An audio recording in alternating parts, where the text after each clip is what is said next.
Hey everybody, it's Gypsy, and today I want to talk about death being an illusion. It's not really real. Now, before I get into this, I would like to preface it by saying I am not promoting going out and taking your life.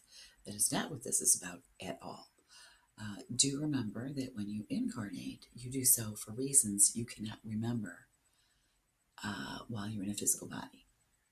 So, if you do that and you are in spirit, you go, oh, wait, I forgot I wanted to do all this stuff and I left early, so it didn't get done. And you end up being very disappointed.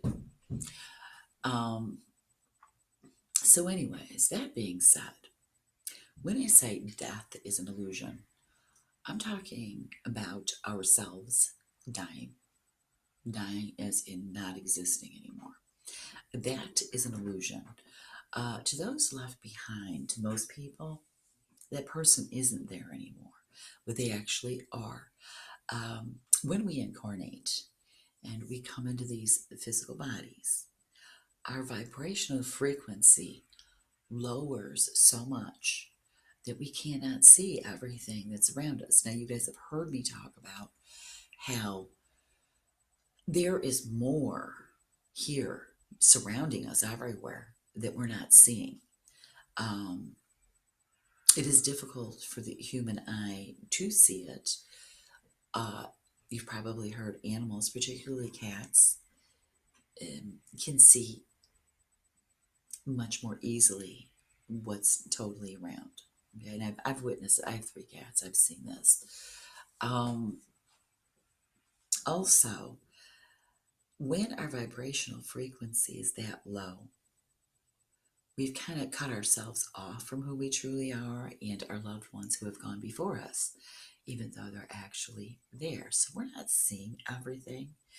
Now, if you learn how to raise your vibrational frequency, you can experience and see more of what there is. I'm not going to say all. I don't know what all there is at this moment in time being incarnated, but you can. I want to say slip into higher dimensions and see even things that are considered in the physical realm look much different if you can raise your vibrational frequency enough. It's very, very beautiful. Hard to explain, but that would be another video. Anyways, so I'm going to talk about some experiences I have had throughout my life that proves that, well, death is an illusion. The only reason we think it's real is because, again, we can only see what is vibrating at a very low frequency, which would be our physical bodies is one of them. Now, physical body is not created to last forever. Okay, that's why you go back in my videos a few years ago. Well, I looked different, didn't I? I looked younger. Well, I'm getting older. My body, as you get older, your body starts wearing down. Okay, and the reason for this is because it doesn't last forever. Okay, so just like, well, your car or anything physical, it wears out after a while. So that's what happens with our bodies. The only thing that really dies is our physical bodies, ourselves, our true selves, our spirit, our consciousness, our energy, whatever, however you want to refer to it. We're eternal beings. We go on forever. Um, let's see. I remember several years ago, I mentioned to one of my cousins that about meeting our great grandmother. And I swear I met her and I remember her as a little girl. And my cousin goes, I thought great grandma died before you were born. My cousin, I'm the oldest, so she's much younger than I am. Like, I swear I have met her. I remember talking to her as a child. So she asked her dad, my uncle, and my uncle's like, no, my grandmother died before Michelle was born. I'm like, really? I swear I met her. I'm deemed sure I have. Um, let's see. I've told you guys my dad, before he was born, had a brother who died of SIDS at the age of 6 months. And well, he's been my spirit guide all my life. And I used to talk to him and see him all the time. I remember one time, or like I said, I live in Northeast Ohio. I was born and raised here. My dad's from southwestern Pennsylvania. Yes, Dad, that's why I pronounce words strange to some people because of your dialect. Anyways, we were going to the farm to see my grandparents. We had a station wagon at the time. I'm sitting behind my dad in the car, and all of a sudden I look over. Well, there's a teenage boy with a baseball cap on, and he looks over and smiles at me. Well, that was my uncle. When I was a kid, he would appear to me, usually as a young teenage boy when I was a child. Um, so my uncle, well, he still existed. He still exists, I should say. He's still around. Anyway, they do that to me. They'll either appear right in front of me or they'll put images in my head. He put an image in my head of his waving. Like, I'm still here. Yeah, no. Anyway, I like to tease him. Let's see. What other things have I had happen? Yeah, let's fast forward here a little bit. There was a Father's Day after my father died. Me and my boys were going through something very difficult. I was very worried about my children. And I went to the cemetery and I'm sitting next to my father's grave crying about this. Now, in this cemetery, my father is not just interred, I have other family members. At that time, my uncle, my mom's brother, oh, my parents' best friends. So I had a lot of people interred there. I was not seeing any of them. Well, there's this wall that encloses the section where my dad's grave is. And there was nobody around because it was Father's Day, not Mother's Day. I was the only one there. Anyways, I'm sitting there crying. I didn't see anybody in the cemetery. And I look up and I see this woman walking towards me. And I did have this brief thought, where'd she come from? I didn't see her walking from anywhere. She comes up and she starts talking to me. And she looked like she was third dimensional body. I mean, she was solid. And she starts, she says, honey, what's wrong? Because I was crying. And I started to tell her a little bit about what happened, what's been going on. She started giving me quite the pep talk. I'm a woman, I'm a strong woman, and I'm a mother. Keep up what I'm doing. And it's just really, really, well, I found out later, my dad couldn't get through to me. He was there. I was talking to him actually, but I could not hear or feel him or see him, which is kind of odd because even when my father was alive, I did not need to see that he came into the room. I could just feel that it was him because there's something about my dad's presence that um, is very distinctive to me, and I was always able to pick up on it. Whether he's well, after he died, not so much because he was going through a bad time, but I can now. And I find out later my dad sent another spirit who I didn't know. I was just asking, is she in our soul family? Not really, no. Somebody he ran into, a woman. He said, would you go talk to my daughter about this? She was a mother, yeah. And because I could not perceive my family members, particularly my dad. So that was one of them. When my dad died, it was very interesting. I remember my dad, he's laying in his hospital bed. He kept looking up into the corner of the room. And yeah, he wasn't talking out loud, but I could tell there was something or someone there I couldn't see.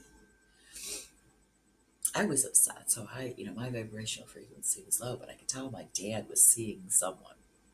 into being someone's. I'm like, Dad, what are you looking at? And he didn't say anything. You're having trouble talking. He didn't have the energy to talk physically. Um, and I remember he kept doing that.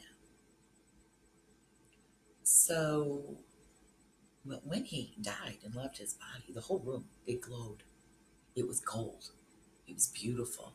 I don't know if anybody else saw it. I think my mom said she saw it, so it's probably just me and my mom saw it. But the whole room was glowing. And later on, when I went back to spirit communication, I asked my dad about that, and he told me. He said my grandpap and his, his brother, my spirit guide, the one who died before him, before he was born, they were there in the corner of the room because while you're dying, um, your family members come, the ones who have crossed over before you come. So there, not all of them were there at one time. But my dad mentioned his grandparents, my great grandparents. They were there. Um, yeah, that is true. When I mentioned meeting my great grandmother, and I was told she died before me. My great grandpap, he died when I was a little girl. I remember when he died, and I never met him. I don't ever remember meeting him. But my great grandmother, his wife, I do. Anyways, that's what's weird about my life.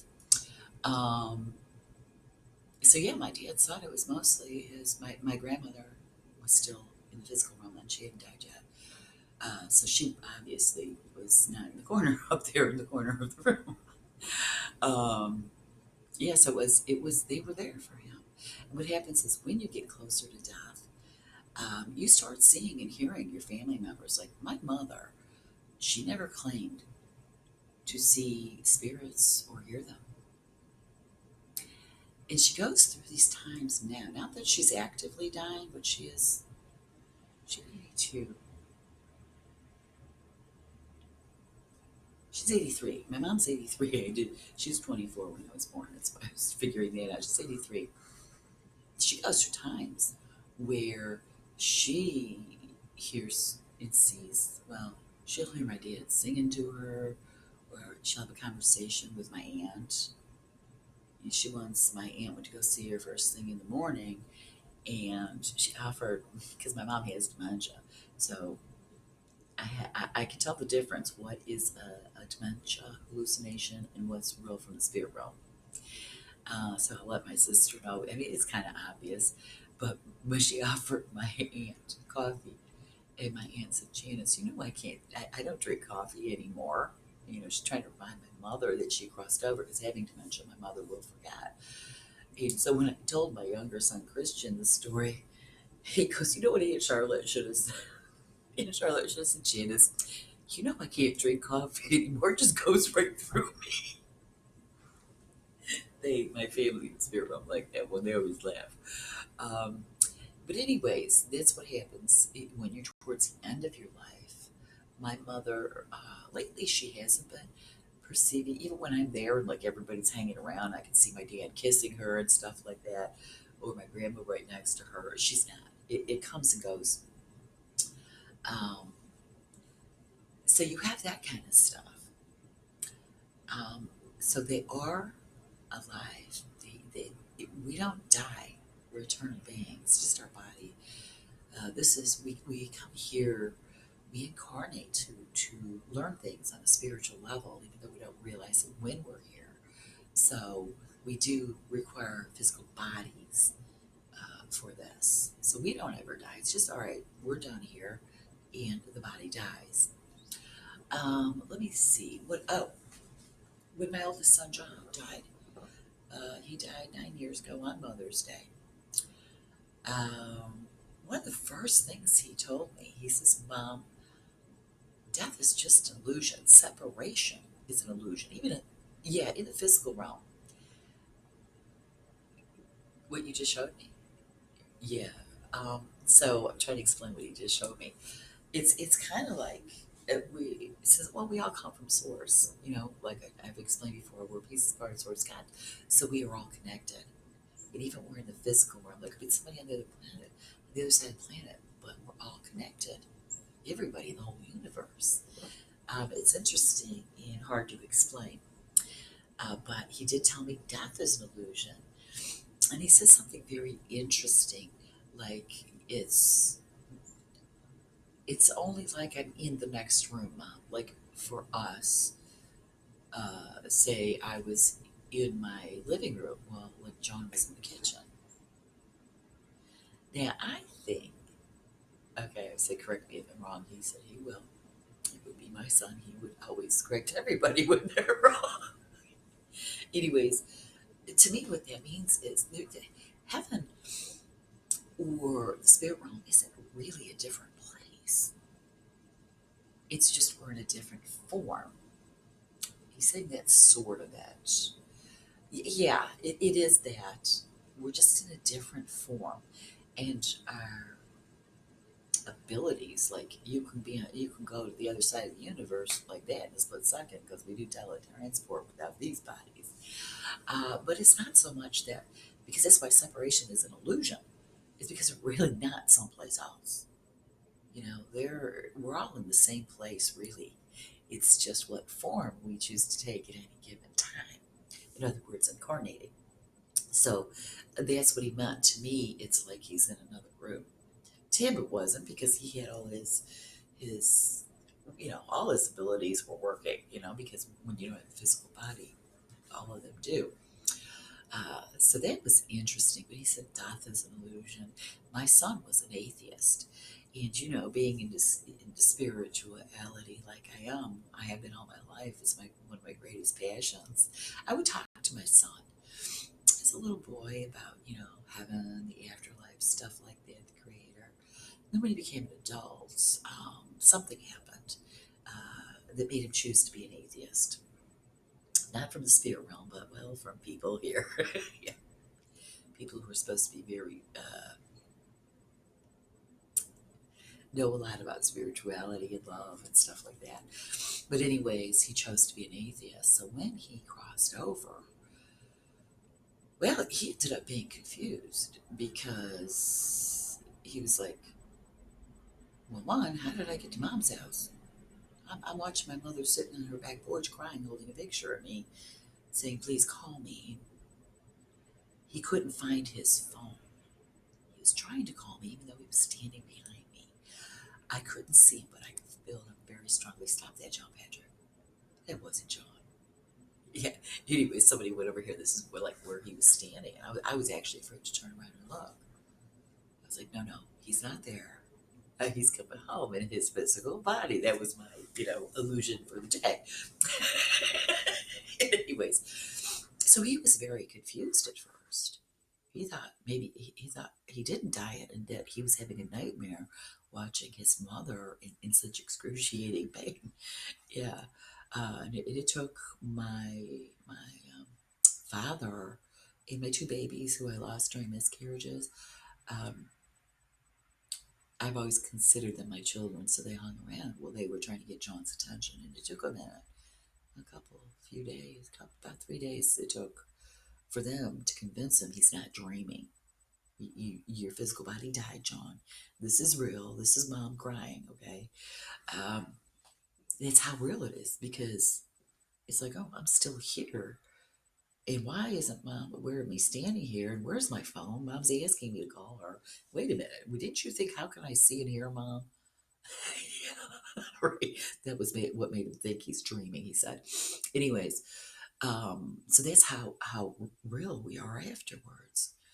Oh, a few years ago, my younger son went, well, through something very traumatizing, upsetting, which I felt put his life in danger. Now, already being a grieving mother, I was scared. And one night, I was having a nightmare about this, and somebody was trying to murder my son and his dad, and it was a really bad nightmare.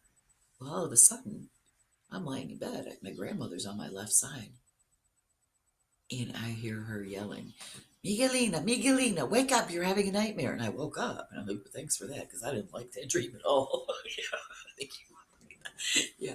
So they're very real and they do stuff like that. Now, it is a matter, I heard somebody say, um, when you can see and you have these spiritual experiences, you've earned it. I'm not sure exactly what this person meant by earned it. To me, that's where faith comes. That's where faith comes in, is what I'm being told, believing or having a spiritual memory that these things are so. Um, when you have that, your vibrational frequency is higher, so they can get through. When you have these experiences, um, if you're not having them, it's because you are in such denial, you are such a skeptic or an atheist. Not that they're not capable of having it, they are, but they're not seeing it because, well, first of all, their focus is very much in the lower vibrational, physical. But it is there, and you know, it's your faith that gives you the ability to see these things. So I think with me knowing so strongly all my life that there is an afterlife, that's how I've had these experiences through my life.